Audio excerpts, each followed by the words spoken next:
I want to mention it for my siblings, the adopted ones. It was not always easy though, because they're black, they're African American.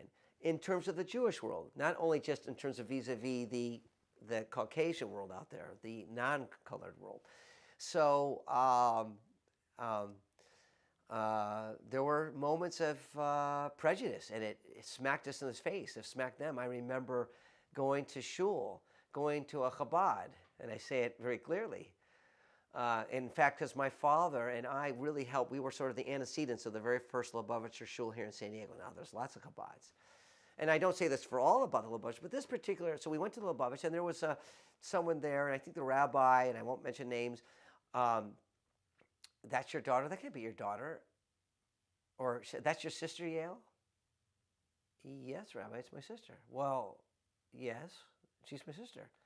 Well, she's, yeah, what, a little darker than you and me? Yeah, but she's my sister. You know, like Sephora. I threw that out to him, like Sephora was. And then he walked away, you know. But then we were trying to get her into the day camp, my siblings, and trying to, because we didn't have a lot of money. I mean, I'm not crying poverty. We were middle class, but 8 kids. My mother was a home baker. She did the heavy lifting, but wasn't getting paid for it as she should have, right? My dad, professor, you make some money, but he also supplemented his income by teaching Hebrew school. So, and shoes and food and everything, it adds up for 8 kids. So we were asking for a scholarship for to go to the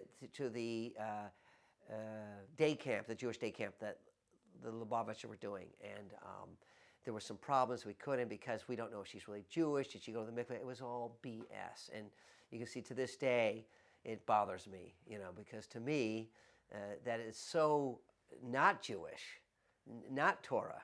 So, but I'll leave that aside. But I say that because you're talking to me now. That's part of my memory. So that's part of who I am. So I don't forget these things,